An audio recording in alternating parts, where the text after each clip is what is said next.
In this episode, we're tearing down a 2016 BMW S1000RR engine. This machine is quite a beast. Look at these side cover M6 bolts, they are all made of titanium alloy. The clutch cover is very light. It should be magnesium, not aluminum. Let's put it on a scale to show you. It weighs only 330 grams. Based on experience, this is definitely magnesium.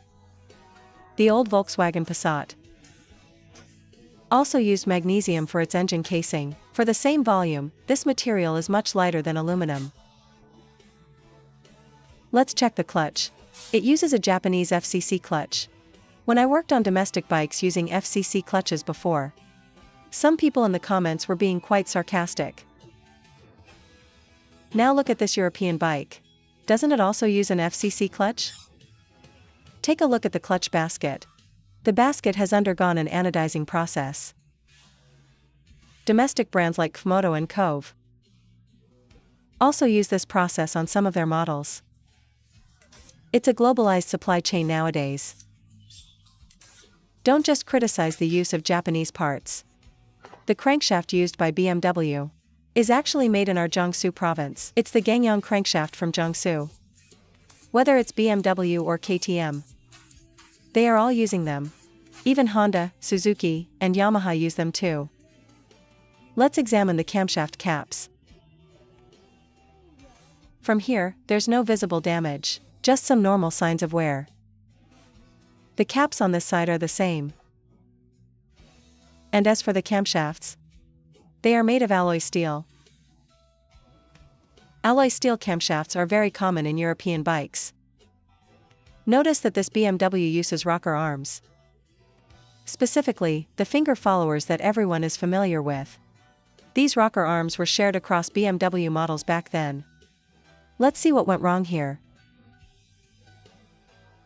This rocker arm is completely worn out. The valve spring has also snapped. Here is the valve spring. Looking at this, the valve must have broken. Let's quickly remove the cylinder head and see how much damage there is inside. Check out this spring retainer. And the valve cotters, keepers, they are completely smashed. Removing the cylinder head now. Let's flip it over and take a look.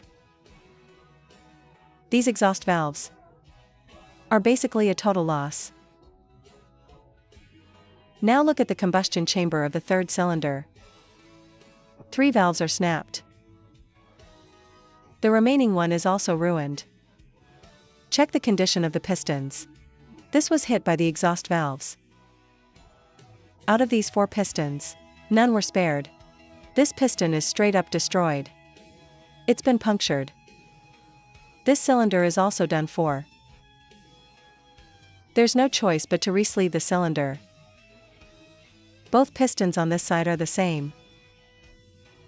They've been beaten to a pulp. As you can see, the exhaust valves are all trashed. 6 intake valves managed to survive.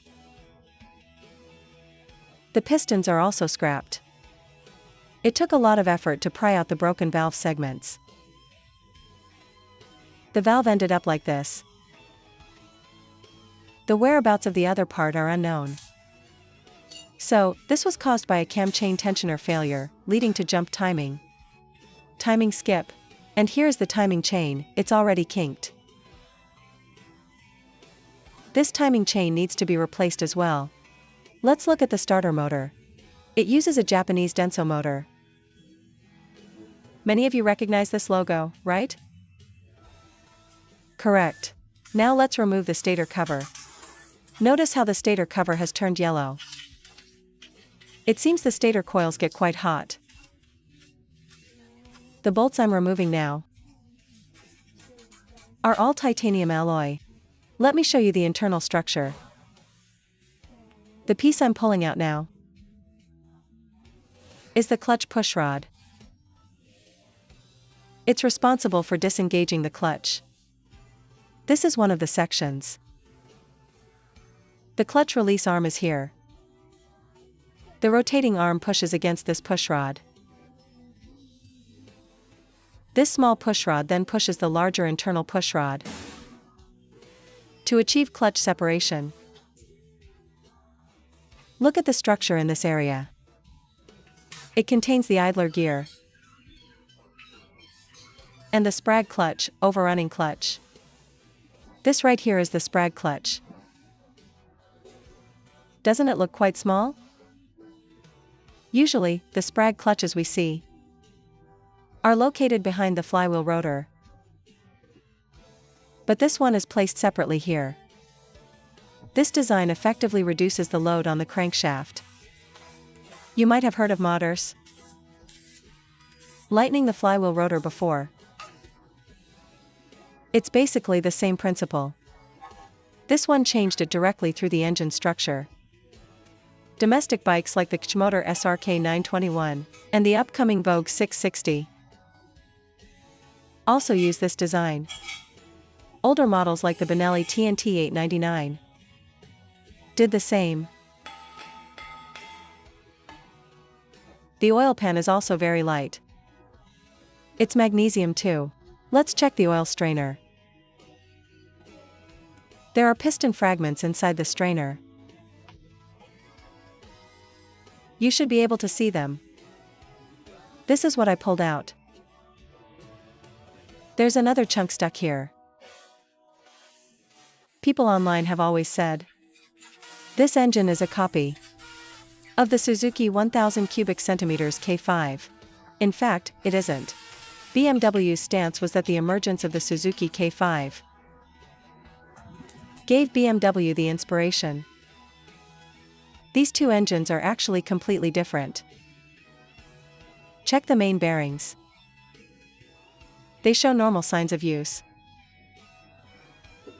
No copper is showing, they can still be used. Removing the countershaft. Let's look at the connecting rods. These are fracture split connecting rods. Look at the cross section. As for the bearing shells, they are from Dato Metal, Japan. To those who flame domestic bikes for using Dato bearings, why don't you flame BMW too? Anyway, they look usable. No copper exposed. Regarding domestic bearings, bearing manufacturers like Schaeffler do a good job. Let's check the crankshaft. No scoring on the crankshaft. It can be reused. I'll just use a dial indicator to check the runout later. Check the bearings on this half of the crankcase. They are all fine.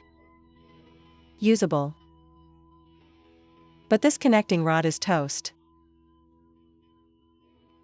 It's severely deformed. Clearly bent, right? Now I'm more worried about the crankshaft being warped. Let's remove the piston and see. These pistons are forged pistons. Oh, I forgot to film the piston rings. The rings are from Riken, Japan.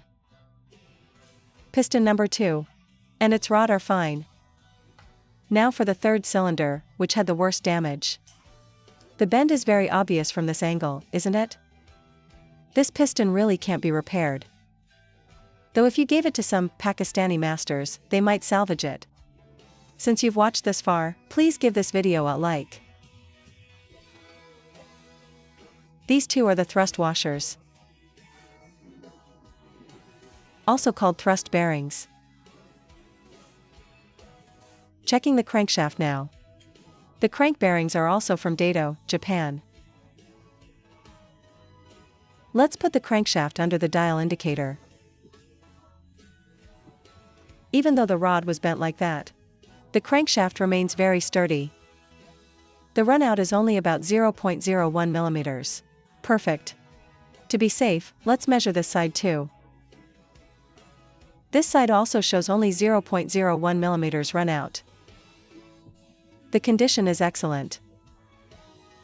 Look, this side is also just 0.01 millimeters. Now for the cylinder block, it's an electroplated ceramic cylinder.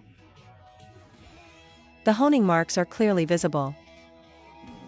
The marks here are just from use and won't affect anything. These two cylinders are both good, no issues. But this one is no good.